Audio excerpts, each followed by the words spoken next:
पूर्वोत्तर के 3 राज्यों में चुनाव का बिगुल फूंक गया है। अगले महीने त्रिपुरा, मेघालय और नागालैंड में चुनाव होने हैं। त्रिपुरा में 16 फरवरी को मतदान होगा। मेघालय और नागालैंड में 27 फरवरी को वोट डाले जाएंगे। चुनाव के नतीजे 2 मार्च को घोषित किए जाएंगे। तो 3 राज्यों में इलेक्शन की जो डेट है उसको डिक्लेयर कर दिया गया है। नतीजों की तारीख भी घोषित कर दी गई है। हमारे साथ हमारे तमाम जो रिपोर्टर्स हैं वो फील्ड में मौजूद हैं।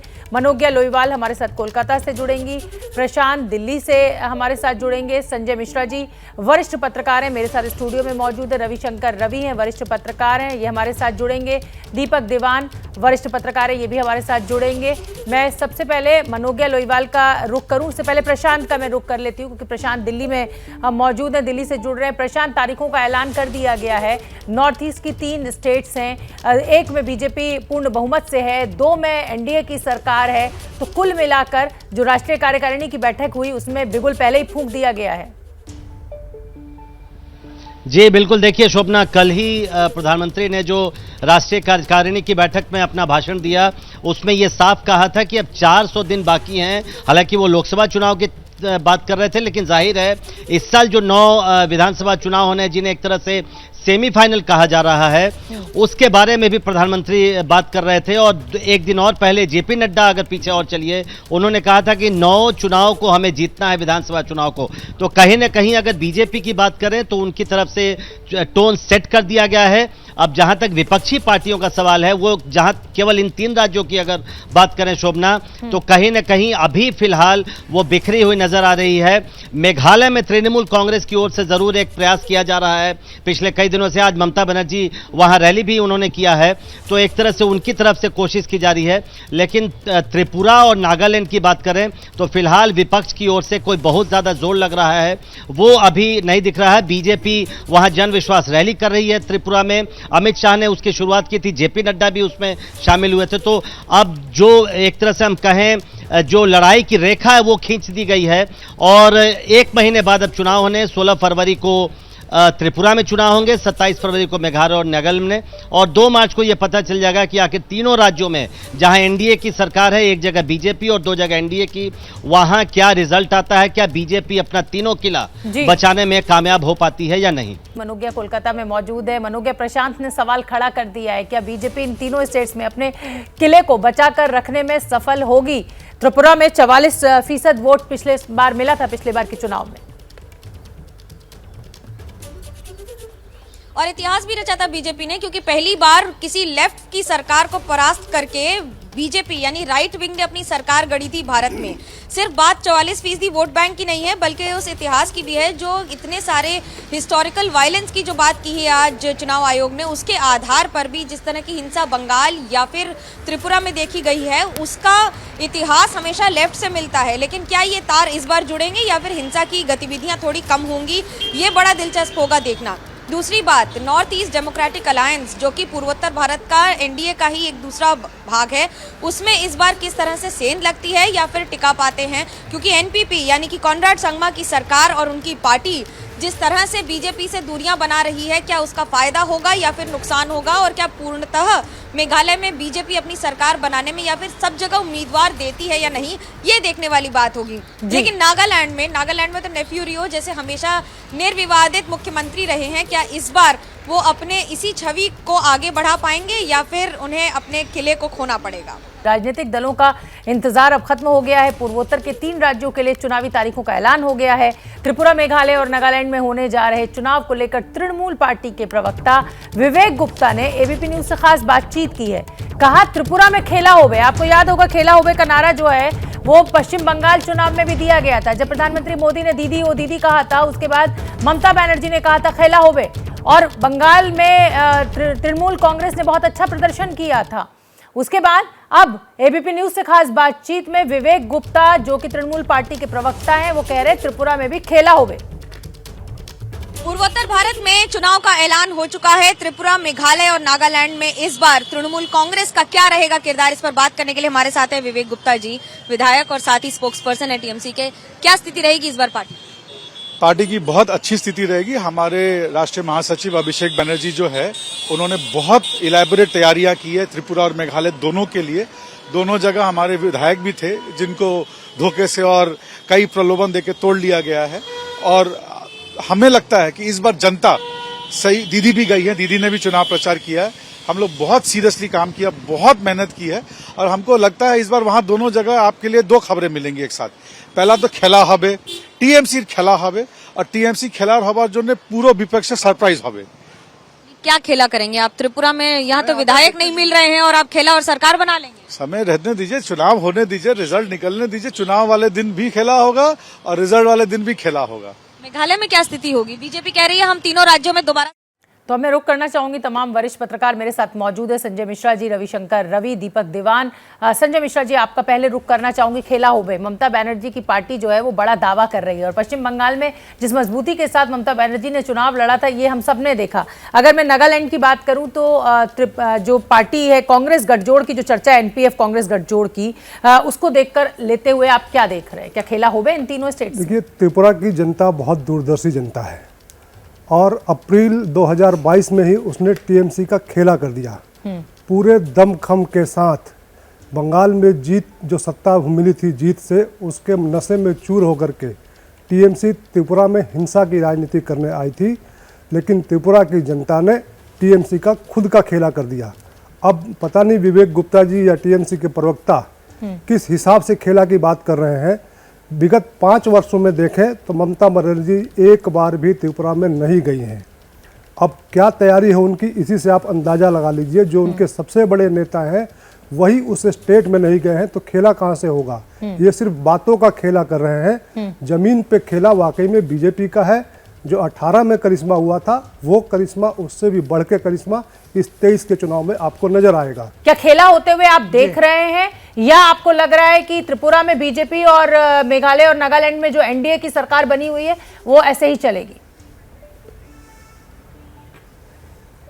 देखिए, त्रिपुरा में अगर आप देखें, पिछली बार जब बीजेपी आई थी तख्ता पलटा था तो उस टाइम बीजेपी का एक भी एमएलए नहीं था। 2018 में जब इलेक्शन लड़ा है बीजेपी ने क्लियर कट मेजॉरिटी जीती और लेफ्ट का तख्ता पलट दिया।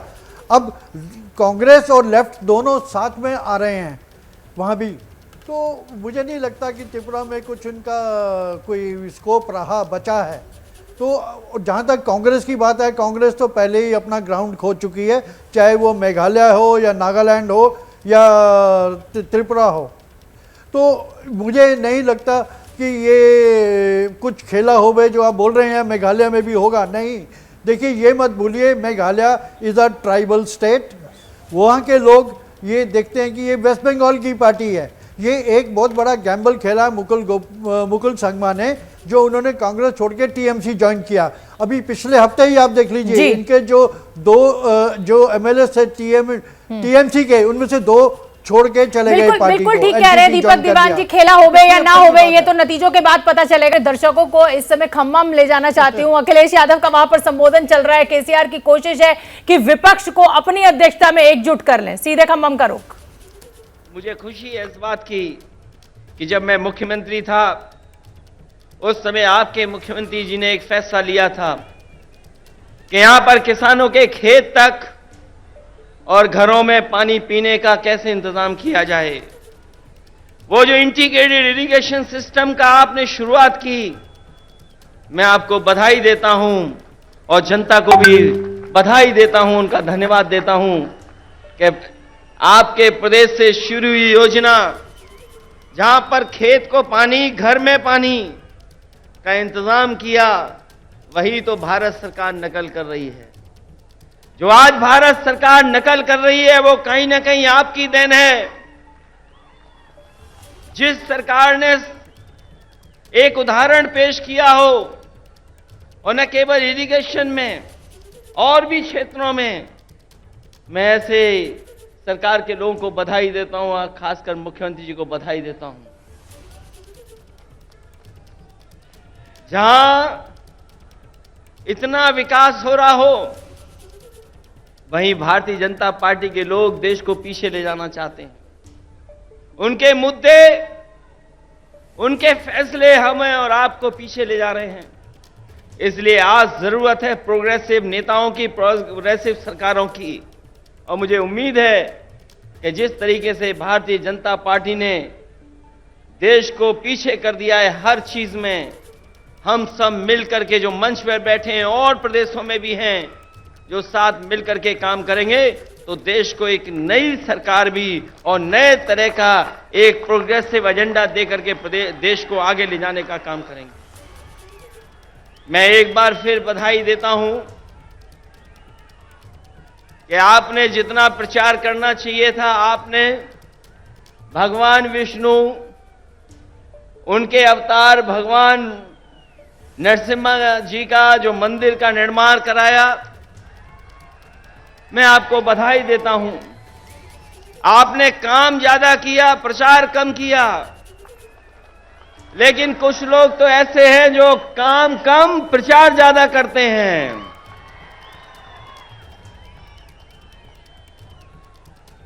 इसलिए जब अभी हम लोगों ने त्योहार भी मनाया है, हमारे यहां मकर संक्रांति का त्योहार तब मनाया जाता है जब सूर्य उत्तरायण हो जाता है। अगर हम मकर संक्रांति मनाते हैं तो देश में अलग अलग जगह अलग अलग त्योहार मनाते हैं। अगर सूर्य उत्तरायण हुआ है तो राजनीति दक्षिणायन चली गई है, और उत्तरायण से अगर कोई चीज शुरू हुई है और अगर दक्षिणायन राजनीति शुरू कर रहा है तो मुझे उम्मीद है कि आने वाले समय में बदलाव देश में आएगा और देश में एक नई सरकार होगी। ये भारतीय जनता पार्टी के लोग नहीं रहेंगे, क्योंकि इनके पास भ्रम और जाल फैलाने के अलावा कोई रास्ता नहीं है। ये समय समय पर भ्रम फैलाते हैं, समय समय पर जाल फेंकते हैं। ये भारतीय जनता पार्टी भ्रम जाल पार्टी है, इससे सावधान रहना। हम लोग तो सावधान कर ही रहे हैं, लेकिन आप लोग भी सावधान करना, जिससे देश में एक नया परिवर्तन आए। मैं इन्हीं शब्दों के साथ आप सबका बहुत बहुत स्वागत करता हूं, बधाई देता हूं। इस ऐतिहासिक धरती पर जो ऐतिहासिक जनसभा हुई है उसके लिए बहुत बहुत बधाई। और यहां पर देश के कई पहलवान दिल्ली के जंतर मंतर पर प्रदर्शन कर रहे हैं। प्रदर्शन करने वालों में ओलंपिक विजेता बजरंग पुनिया और साक्षी मलिक जैसे रेसलर्स शामिल हैं। इन खिलाड़ियों का कहना है कि रेसलिंग फेडरेशन में तानाशाही चल रही है। खिलाड़ी अभी प्रेस कॉन्फ्रेंस कर रहे हैं, सीधे वहां करो। मेंटली मतलब इफेक्ट करता होगा उस चीज का। क्या किसी भी फेडरेशन ने इस चीज का कभी रिस्पॉन्सिबिलिटी लिया कि हम एथलीट का मेंटल स्टेटस हम जाने कि क्या है, क्या नहीं है, किस लेवल का है। ओलंपिक के बाद ओलंपिक वाली बात, जो ओलंपिक के बाद ओलंपिक में जो मेरे साथ हुआ था, मैं आप सबको पता है, मैंने उसमें डाला था कि मेरे साथ क्या क्या हुआ था। मेरे साथ कोई फिजियो नहीं था। क्या उस टाइम पे हम 4 महिला खिलाड़ियों के साथ में फिजियो जाना जरूरी था, या अध्यक्ष जी का जाना ओलंपिक विलेज में जरूरी था? उनके साथ में जो हमारे विनोद जी सेक्रेटरी हैं उनका जाना जरूरी था, या मेरे साथ, या मेरी जो महिला जो 4 लड़कियां थी उनके साथ में कोई महिला फिजियो का होना जरूरी था? क्या किसी ने उनसे सवाल किया इस बारे में? मुझे दोषी ठहरा दिया गया। जब मैं वेट कम कर रही थी 2 दिन तक, कोई मुझे संभालने वाला नहीं था। मेरे मुंह में पानी की बूंद नहीं थी 2 दिन तक। ये लड़कियां हम आपस में रो रहे हैं कि ये मेरे को बोले कि दीदी क्या करें। मैं बोलूं बेटा मैं क्या करूं। ये लड़कियां जूनियर हैं, ये हमसे जवाब मांगते हैं कि दीदी क्या चल रहा है, ये आप लोग इतने सालों से कैसे सर्वाइव करें। मैं बेटा सिस्टम के साथ मिल क्या लड़ाई करें, हिम्मत कहाँ से लाए। आज ये हिम्मत मिली है तो यहाँ आए हैं। और हिम्मत ये हमारे जूनियर खिलाड़ी हैं जो हमारे साथ खड़े हैं। और हम भीड़ इसलिए इकट्ठा नहीं करना चाह रहे क्योंकि हम शांति से हम प्रदर्शन करना चाह रहे हैं। नहीं तो देश के सभी पहलवान जो रेसलिंग में जुड़े हुए हैं वो सभी हमारे साथ हैं। और ऐसी चीज़ नहीं है कि हम यहाँ 20-30 आदमी आए हैं तो सिर्फ इसलिए, हम बस शांतिपूर्वक इसका समाधान चाह रहे हैं। बजरंग जी, डिमांड क्या है आप लोगों की? और आप लोगों की सीधी बातचीत और पहुंच प्रधानमंत्री तक है, फिर आप लोगों को प्रदर्शन पर क्यों बैठना पड़ रहा है? आपकी बात पहुंच क्यों नहीं रही ऊपर? देखिए, हम चाह रहे हैं कि भाई जो फेडरेशन है उसका बदलाव हो, और प्रधानमंत्री जी ने हमेशा खिलाड़ियों का सपोर्ट किया है और हमें उम्मीद है कि अब भी वो हमारा सपोर्ट करेंगे और ये समाधान प्रधानमंत्री जी और गृह मंत्री जी जरूर करेंगे। बजरंग, आप एक वीडियो के बारे में आप लोगों ने उनसे समय मांगा है मिलने के लिए? बजरंग, आप एक वीडियो के बारे में बोल रहे थे जिसमें नेताजी गाली गलौज कर रहे थे, जो आप बोल रहे हैं। हाँ जी भाई, उसके बारे में विस्तार से बताइए कि वो कब की घटना है, कब गाली? वो अभी उधर की है, रांची की है, और पिछले नेशनल था और कोई खिलाड़ी था वो उसमें शायद हरियाणा का ही खिलाड़ी हो कोई, तो उसको बोला था उन्होंने कि हरियाणा ने आज तक कोई नेशनल करवाया है, तो उसमें ऐसा अभद्र शब्द प्रयोग किया गया था जो मैं आप लोगों के सामने नहीं बता सकता, क्योंकि हमारे साथ महिला खिलाड़ी भी हैं और जो शोषण हमारे जो कुश्ती के साथ हो रहा है तो वो बहुत गलत हो रहा है। दिनेश, आपने जो मेंटल टॉर्चर की बात की, आपने बहुत बड़ी बात भी बोली कि आप इसके बारे में भी सोच रहे हैं, तो कहीं ना कहीं इतना वक्त क्यों लगा आपको बाहर आके बोलने के लिए, या आज ऐसा क्या हुआ कि आप लोगों को लगा बस अब और नहीं, अब हमें बोलना है? देखिए, आप सबको पता है, बहुत सारे जर्नलिस्ट जो स्पोर्ट्स को कवर करते हैं उनको पता है कि कितने पावरफुल वो हैं, कितने बार के वो एमपी हैं, पैसा उनके पास है, पावर में वो बैठे हैं, पावर पोजीशन पे बैठे हैं। तो हम एथलीट को मतलब यही कि वो पहली बात तो हमारे पास धमकी आती है छोटी छोटी चीज़ों के लिए कि आपको जान से मरवा देंगे, जान से बढ़ के तो कुछ नहीं। ये उनके जो खास लोग हैं उनके फ़ोन पे जब मैं नाम जब जरूरत होगी मैं नाम लूँगी, मैं ऐसे ओपन में नाम लूँगी तो मेरे लिए भी एक लीगली मेरे लिए भी वो हो जाएगा, लेकिन हाँ जब जरूरत होगी मैं नाम भी लूँगी।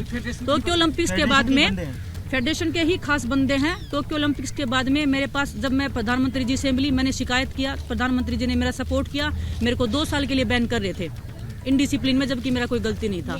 अगर मेरा गलती था, मैंने सिंगलेट पहना था, वो भी क्या उस सिंगलेट पे विनेश नहीं लिखा था? क्या उस सिंगलेट पे तिरंगा नहीं था? क्या उस सिंगलेट पे इंडिया नहीं लिखा था? इतना जो हमारा किट होता है वो इतना जीरो क्वालिटी का होता है कि हम उसको पहन के कंफर्टेबली फील नहीं करते, तो मैट पे क्या ही रेसलिंग करेंगे।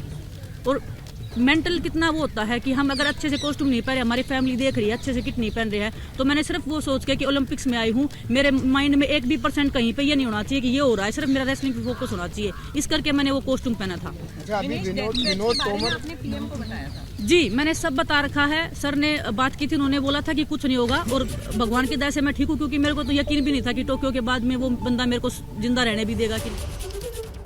तो ये रेसलिंग के तमाम वो खिलाड़ी जो फेडरेशन से नाराज हैं, प्रधानमंत्री गृह मंत्री से भी बात करने की बात कह रहे हैं। जब पाकिस्तान में पेट भरने के लिए 2 वक्त की रोटी खत्म हो गई है, चूल्हा जलाने के लिए गैस खत्म हो गई है और घर का अंधेरा मिटाने वाली बिजली पहुंच से दूर हो गई है, तब जाकर उनकी अक्ल ठिकाने आई है। अपने वजूद में आने के पूरे 75 साल बाद पाकिस्तान ने भारत के सामने सबसे बड़ा सरेंडर किया है। पाकिस्तान ने पहली बार माना है कि हिंदुस्तान से लड़ाई लड़ने में कैसे उसने अपनी ही जड़ें खोखली कर दी हैं, और अब पाकिस्तान हिंदुस्तान के सामने दोस्ती के लिए गिड़गिड़ा रहा है। हमारी ये रिपोर्ट देखिए। यदि लक्ष्य दुरंत है, यात्राएं दिगंत है, समंदर और चुनौतियां अनंत है, तो भारत का उत्तर है India is a neighbour country, we are neighbours.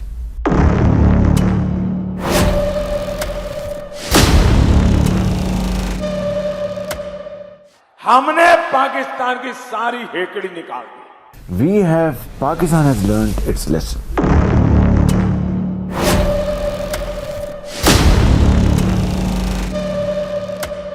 We had 3 wars with India. 3. We have learnt our lesson. Bharat माता की, भारत माता की, भारत माता की।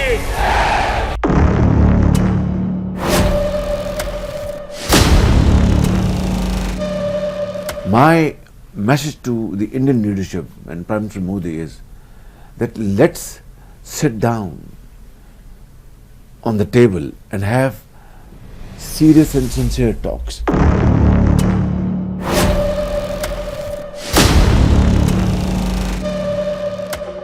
पाकिस्तान को ये बात अब समझ में आई है कि भारत के साथ बैठकर बात करना उनके हित में है, जब मुल्क की आवाम दाने दाने को मोहताज हो गई।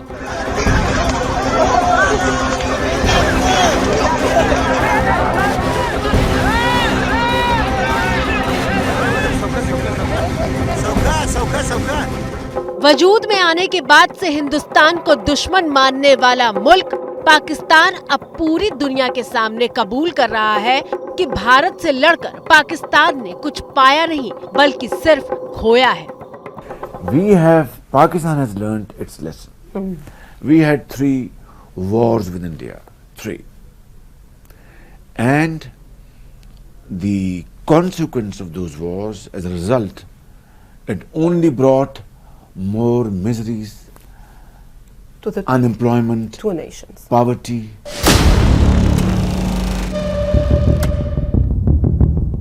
पड़ोसी पाकिस्तान जब पाई पाई के लिए दर दर भटकने पर मजबूर हो गया, तब जाकर हिंदुस्तान के सामने घुटने टेकता हुआ दिखाई दे रहा है।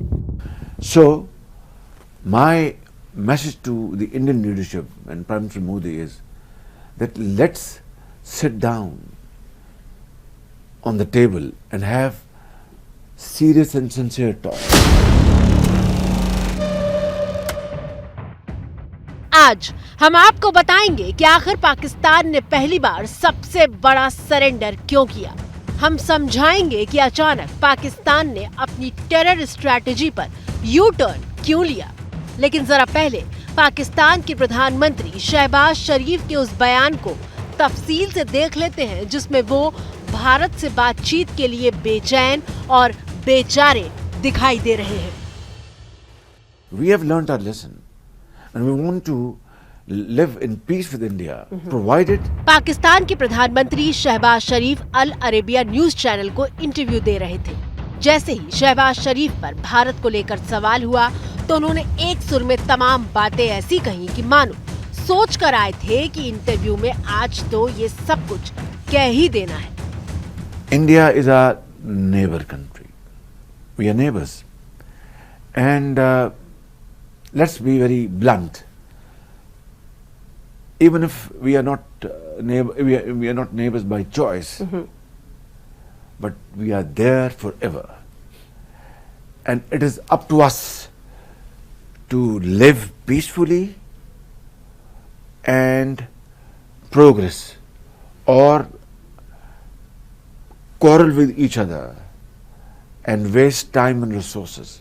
That's up to us.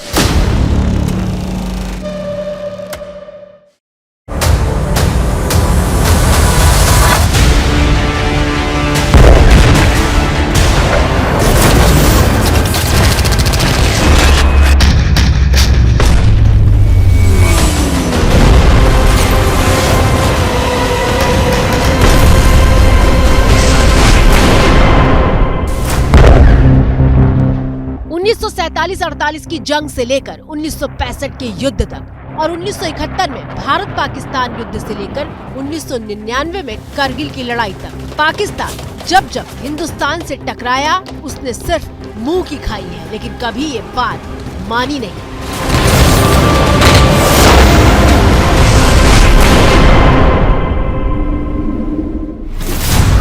लेकिन अब तो शहबाज शरीफ भारत पाकिस्तान युद्ध की मिसाल देकर बता रहे हैं कि पाकिस्तान सबक सीख चुका है। Pakistan has learned its lesson. We had 3 wars with India, 3. And the consequence of those wars, as a result, it only brought more miseries, unemployment, poverty. Pakistan के प्रधानमंत्री शहबाज शरीफ बात तो ऐसे कर रहे हैं जैसे कि उनके मुल्क और तमाम सरकारों ने पड़ोसी होने का फर्ज निभाया, जबकि दुनिया ये बात जानती है कि पाकिस्तान ने हमेशा आतंक की फसल काटी जिससे कि भारत में अशांति फैले, और अब वो पीएम मोदी के नाम संदेश जारी कर रहे हैं। So, my message to the Indian leadership and Prime Minister Modi is that let's sit down on the table and have serious and sincere talks.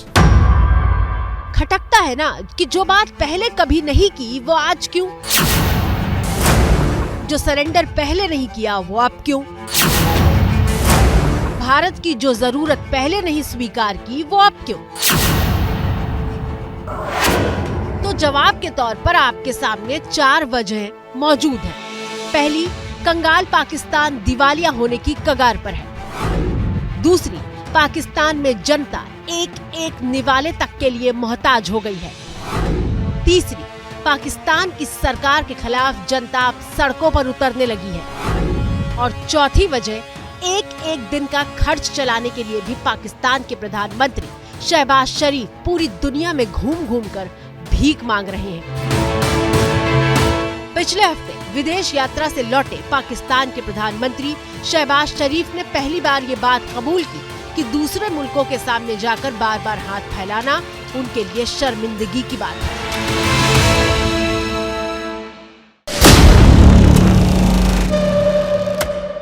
I feel very embarrassed कि मैं आपसे हर दफा आता हूँ, कोई और आता है तो आप कहते तो नहीं, लेकिन दिल के अंदर तो आप समझते होंगे ये पैसे मांगने आ गए हैं। एक मिसाल इसकी ये है कि एक हाथ में हमारे एक न्यूक्लियर ताकत है और दूसरे हाथ में कशकोल। ये आग और पानी का ये कब तक मेलाप हो नहीं सकता, कब तक चलेगा? सुना आपने, महज चंद शब्दों के भीतर शहबाज शरीफ ने अपने मुल्क की हकीकत बयां कर दी। एक हाथ में न्यूक्लियर ताकत है तो दूसरे हाथ में कटोरा, और इसी न्यूक्लियर बम को किसी काम का न बताते हुए अब शहबाज शरीफ भारत की तरफ उम्मीद और मदद मांगने की नजरों से देख रहे हैं।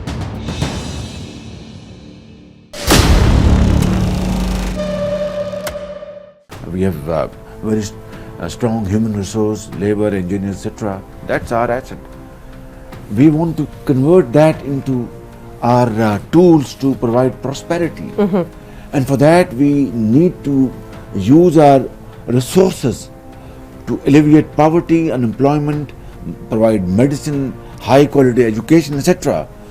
And not waste these resources in getting ammunition and bombs. That's the message I want to give to Modi. Pakistan Bharat से दोस्ती के लिए गिड़गिड़ा रहा है और ये यूं ही नहीं हो रहा।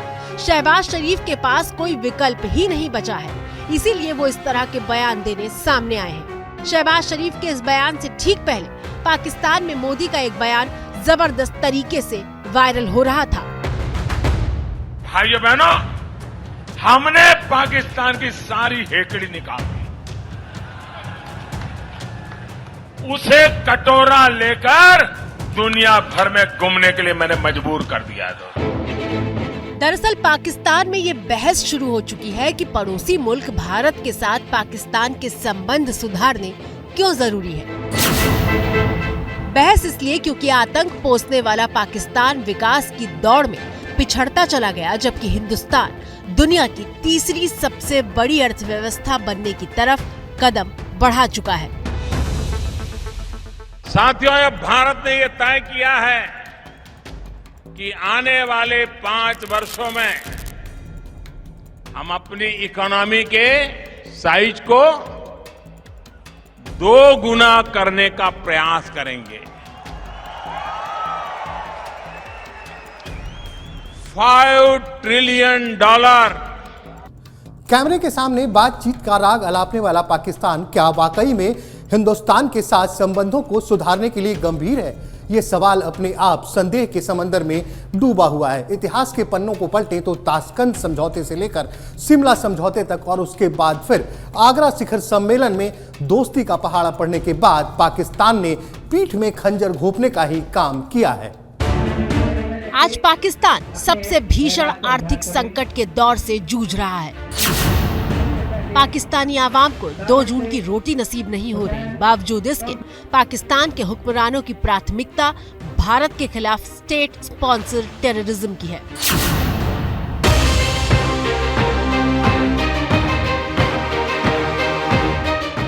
जिस वक्त हिंदुस्तान गणतंत्र दिवस मनाने की तैयारियों में जुटा है, पाकिस्तान की जमीन से भारत को दहलाने की साजिशें रची जा रही हैं। 12 जनवरी को दिल्ली में आतंकी जगजीत और नौशाद की गिरफ्तारी हुई थी।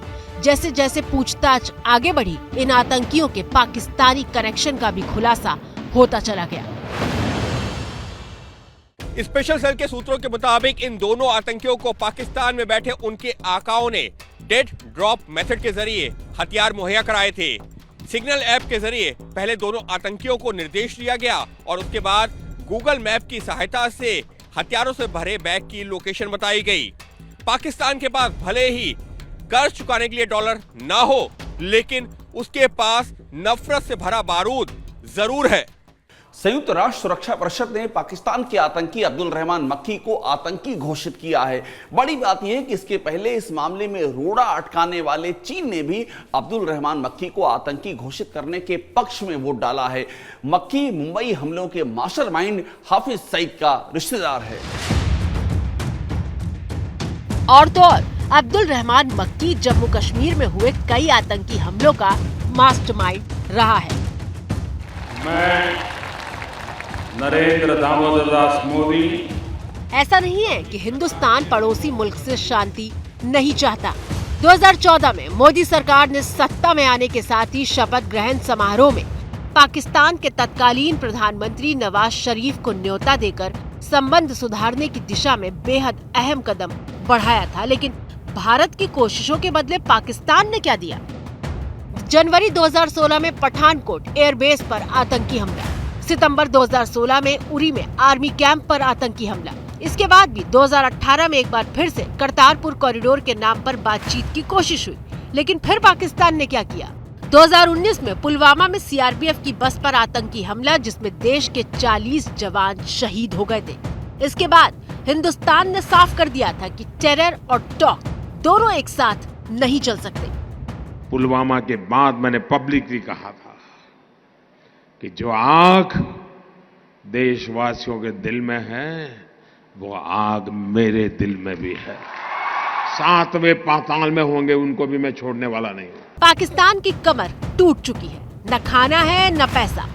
लेकिन भारत के सामने घुटने टेकते हुए भी पाकिस्तान के प्रधानमंत्री शहबाज शरीफ कश्मीर का राग अलापना नहीं छोड़ रहे। They usurped whatever semblance of autonomy was given to the Kashmiris in their constitution, Article 370. They revoked that in August 2019. And minorities over there are being grossly mishandled. सीधे आपको तेलंगाना के खम्मम लिए चलते हैं। वहां पर केसीआर की विपक्ष की रैली में अरविंद केजरीवाल। दिल्ली में स्कूल बहुत शानदार कर दिए, सरकारी स्कूल जहां पे गरीबों के बच्चे पढ़ते हैं, रिक्शे वाले का बच्चा पढ़ता है, मजदूर का बच्चा पढ़ता है। अब दिल्ली के सरकारी स्कूल इतने अच्छे हो गए कि दिल्ली में लोग अपने बच्चों को प्राइवेट स्कूल से निकाल के सरकारी स्कूलों में भर्ती करा रहे हैं।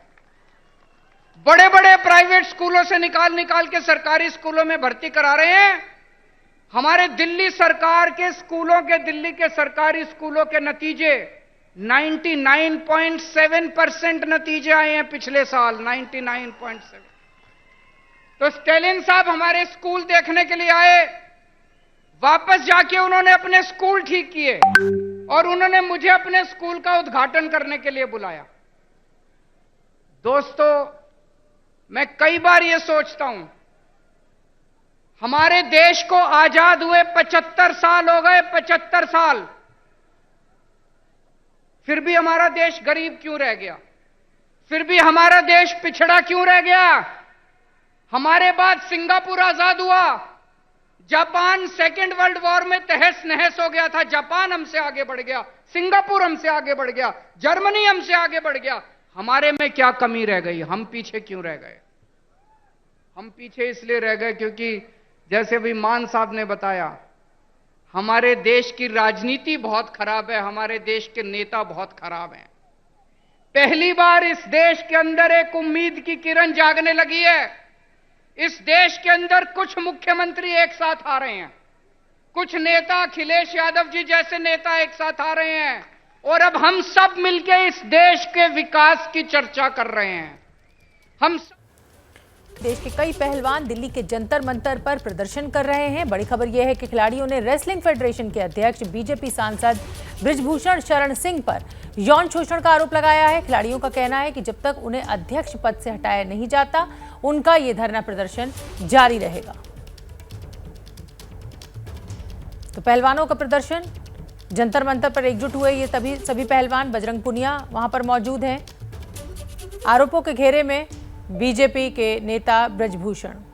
जैसे ही घड़ी का काटा दोपहर 2:30 पे आए, बबीता जी का दिल सास बहू साजिश के लिए मचल जाए।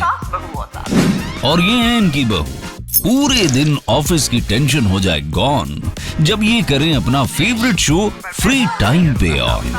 इनकी तरह आप भी देखिए अपना फेवरेट शो अपने टाइम पर और डाउनलोड कीजिए एबीपी लाइव ऐप अपने स्मार्ट टीवी पर।